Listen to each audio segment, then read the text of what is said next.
नमस्कार, राज की बात में आपका स्वागत है। आज हम बात करेंगे 800 करोड़ रुपए के एक बड़े घोटाले में गुजरात के पूर्व गृह मंत्री की गिरफ्तारी की।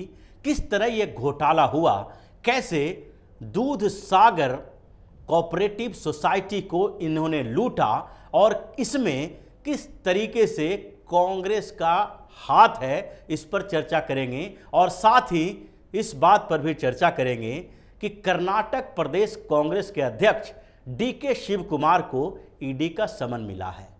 राहुल गांधी भारत छोड़ो यात्रा के तहत कर्नाटक में प्रवेश करने वाले हैं इस महीने के अंत में, और उससे पहले ईडी ने एक्शन मोड में आकर कांग्रेस के नेताओं के खिलाफ कार्रवाई शुरू कर दी है। घोटालेबाजों का पर्दाफाश करना शुरू कर दिया है और इसी के तहत मनी लॉन्ड्रिंग के एक मामले में कर्नाटक प्रदेश कांग्रेस अध्यक्ष डीके शिव कुमार को समन जारी किया गया है। तो शुरुआत करते हैं कांग्रेस के इस बड़े माफिया घोटालेबाज से, जो अभी कांग्रेस के कर्नाटक प्रदेश के अध्यक्ष हैं। डीके शिव कुमार जब कांग्रेस की सरकार थी कर्नाटक में तो मंत्री हुआ करते थे। उस समय उन्होंने अपने नाम से और अपने सहयोगियों के नाम से अकूत संपत्ति अर्जित की। डीके शिव कुमार ने कई घोटाले किए जिसका सीधा संबंध कांग्रेस की सरकार से था, लेकिन वो घोटाले वसूली कांड के तहत था और इसलिए उन घोटाले के सबूत मनी लॉन्ड्रिंग में मिला, क्योंकि इनके पास आय से अधिक संपत्ति का मामला आईटी के पास गया। इनकम टैक्स ने उस मामले की छानबीन शुरू की और छानबीन शुरू करने के समय इसमें पता चला कि हवाला कारोबार और मनी लॉन्ड्रिंग का मामला भी शामिल है। डीके शिव कुमार को समन भेजा गया।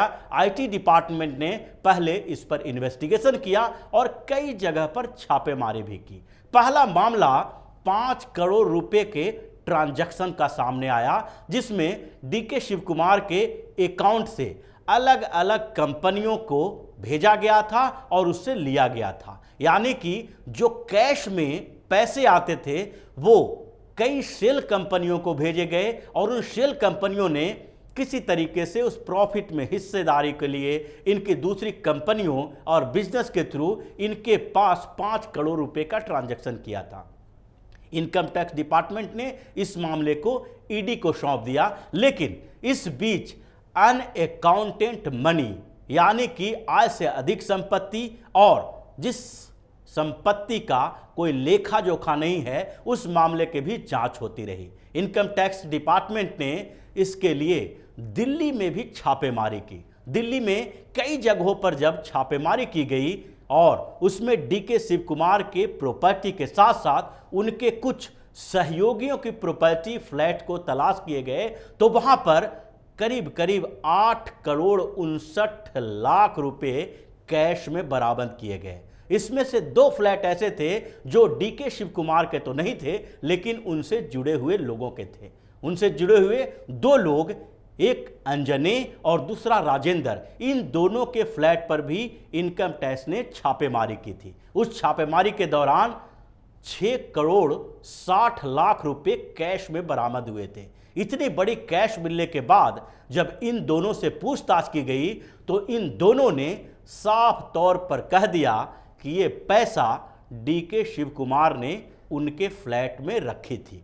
इसके बाद तो ये मामला हवाला का भी हो गया, शेल कंपनियों से लेन देन का हो गया और फिर मनी लॉन्ड्रिंग के तहत ईडी ने इसमें मुकदमा दर्ज किया और फिर डीके शिव कुमार को पहली बार समन जारी किया गया। मई में चार्जशीट भी दायर की गई और हाई कोर्ट ने भी प्रथम दृष्टया ये माना कि डीके शिव कुमार के खिलाफ पुख्ता सबूत हैं और इसलिए इनके खिलाफ जांच होनी चाहिए, ईडी को पूछताछ करने के लिए छूट देनी चाहिए। और जब पिछली बार उन्हें समन जारी किया गया तो वो उपस्थित होने के बदले कई बहाने बनाने लगे और इस बीच फिर से डीके शिव कुमार को ईडी ने समन भेजा है और 20 सितंबर को उन्हें ईडी के दफ्तर में उपस्थित होकर पूछताछ में सहयोग करने के लिए कहा गया है। लेकिन इस बीच कर्नाटक में कांग्रेस के भीतर हड़कंप मचा हुआ है,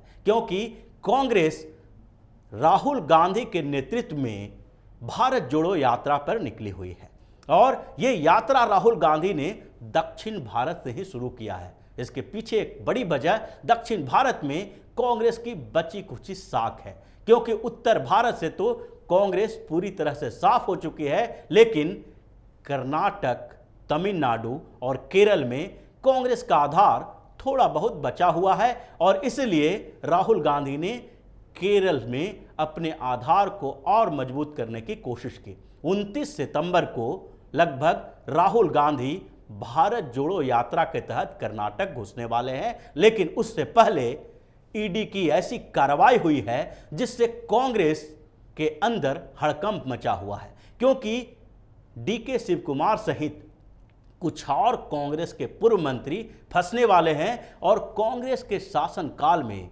जो कर्नाटक में घोटाले हुए हैं, लूटपाट मची है, वो लोगों के सामने आएगा और फिर ऐसे घोटालों के सबूत के बीच राहुल गांधी जब कर्नाटक में भारत जोड़ो यात्रा करने वाले होंगे तो उस समय कांग्रेस ऐसे कंफ्यूजन में होगी कि उसे पता नहीं चलेगा कि वो भारतीय जनता पार्टी की सरकार के खिलाफ आवाज उठाए या फिर अपने घपले घोटाले को ढकने छुपाने की कोशिश करे। लेकिन ये कर्नाटक प्रदेश कांग्रेस अध्यक्ष को मिले ईडी के समन के साथ साथ गुजरात में भी एक बड़ी कार्रवाई हुई है। गुजरात में दूध सागर डेयरी प्रोजेक्ट के सीईओ चेयरमैन विपुल चौधरी और जो कांग्रेस और बघेला सरकार में गृह मंत्री भी रह चुके थे, उन्हें गिरफ्तार कर लिया गया है।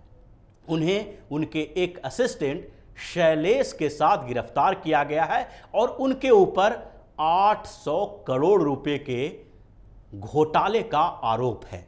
उनके खिलाफ मामला तो बहुत पहले से चल रहा था, लेकिन 2020 में इस पर कार्रवाई शुरू हुई थी। 2020 में सीआईडी ने उन्हें गिरफ्तार किया था, क्योंकि एक आरोप उनके ऊपर लगा था कि उन्होंने दूध सागर डेयरी के 14 करोड़ रुपए जो बोनस के लिए दिए जाने थे, वो पैसे लोगों को नहीं दिए बल्कि खुद हड़प लिया। इसके बाद सीआईडी ने गिरफ्तार किया और इसकी जांच शुरू हो गई। जांच जब शुरू हुई तो इन्वेस्टिगेशन में कुछ और नए नए खुलासे होने लगे, लेकिन हाई कोर्ट में इन्होंने बेल के लिए अपील की।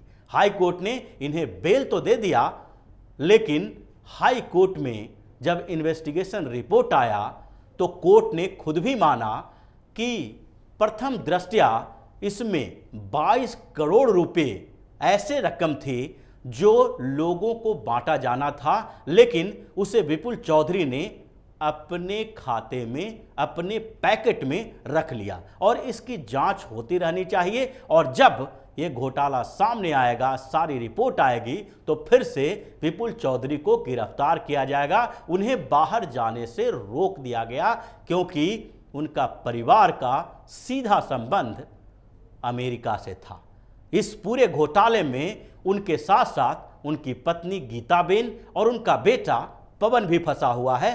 पवन अभी अमेरिका में रहता है और ये सारा काला कारोबार भारत और अमेरिका के बीच विपुल चौधरी ने फैला रखा था। उनके ऊपर एक और बड़ा आरोप 300 करोड़ रुपए का था, जिसमें भी एसीबी कार्रवाई कर रही है। उसके ऊपर आरोप जो लगा था वो दूध सागर डेयरी के 300 करोड़ रुपए को एजेंसियों के माध्यम से, यानी कि कोऑपरेटिव जो दूध सागर डेयरी चलता है उसमें कई एजेंसियां जो दूध उससे खरीदती है, जिसके साथ वो कारोबार करता है, उसके फर्जी नाम के आधार पर विपुल चौधरी ने 300 करोड़ रुपए का गबन किया था। अब ये सारा मामला सामने आ रहा है। 800 करोड़ रुपए के इस घोटाले में गुजरात पुलिस की एंटी करप्शन ब्यूरो हरकत में आ गई है और अचानक से ये सारे सबूत जब सामने आए तो एसीबी ने विपुल चौधरी को गिरफ्तार किया।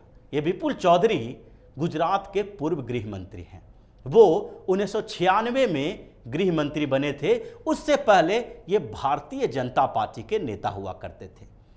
कोऑपरेटिव सोसाइटी के चेयरमैन और मिल्क कोऑपरेटिव सोसाइटी से जुड़े होने के बाद ये राजनीति में आए और भारतीय जनता पार्टी इन्होंने ज्वाइन किया। लेकिन भारतीय जनता पार्टी में इनका ज़्यादा दिन तक दिल नहीं लगा, क्योंकि भाजपा की सरकार जब गुजरात में चल रही थी तो इन चोरों लुटेरों को ज़्यादा बड़ा घोटाला घपला करने का मौका नहीं मिल रहा था। उस समय 1996 में शंकर सिंह वाघेला को भारतीय जनता पार्टी से दिक्कत होने लगी।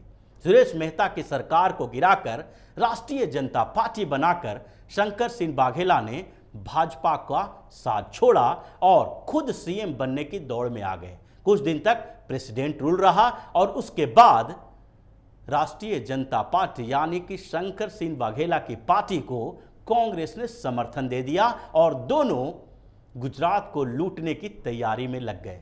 उसी सरकार में विपुल चौधरी को गृह राज्य मंत्री बनाया गया और उन्होंने उस समय अपने पावर का बेहतरीन बेजोड़ इस्तेमाल किया घोटाला करने के लिए। उसके बाद शंकर सिंह वाघेला की सरकार ज़्यादा दिनों तक चल नहीं पाई। 1 साल के अंदर वाघेला परेशान हो गए कांग्रेस से और दूसरे नेताओं से, क्योंकि जिस तरीके से भारतीय जनता पार्टी का साथ छोड़ा था, उन्होंने अलग पार्टी बनाई थी, उसमें कई नेताओं की महत्वाकांक्षा उससे जुड़ी हुई थी और वाघेला को अंत में रिजाइन करना पड़ा। और फिर कांग्रेस की वो पुरानी नीतियों के कारण वाघेला को अपनी पार्टी का विलय कांग्रेस में ही करना पड़ा, क्योंकि वाघेला मुख्यमंत्री बनने की महत्वाकांक्षा में ये भूल गए थे कि कांग्रेस अगर किसी पार्टी को समर्थन देती है सरकार बनाने के लिए तो ये तय माना जाना चाहिए कि वो कुछ समय के अंदर ही धोखा देगी और उस पार्टी का नाश करवाएगी। वो भूल गए थे कि चाहे मोरारजी देसाई के बाद चौधरी चरण सिंह की सरकार हो या वीपी सिंह के बाद चंद्रशेखर की सरकार को कांग्रेस का समर्थन हो या कई राज्यों में कांग्रेस समर्थित सरकारों को देखने की बात वो भूल गए थे और इसलिए 1 साल के अंदर ही न वो इधर के रहे और न वो उधर के, और इस बीच वाघेला की सरकार गिरी और उन्होंने अपनी पूरी पार्टी को कांग्रेस में विलय करवा दिया। लेकिन उस समय के गृह मंत्री विपुल चौधरी का काला कारोबार चलता रहा और दूध सागर डेयरी को पूरी तरह से उन्होंने बर्बाद करने का ठेका ले लिया।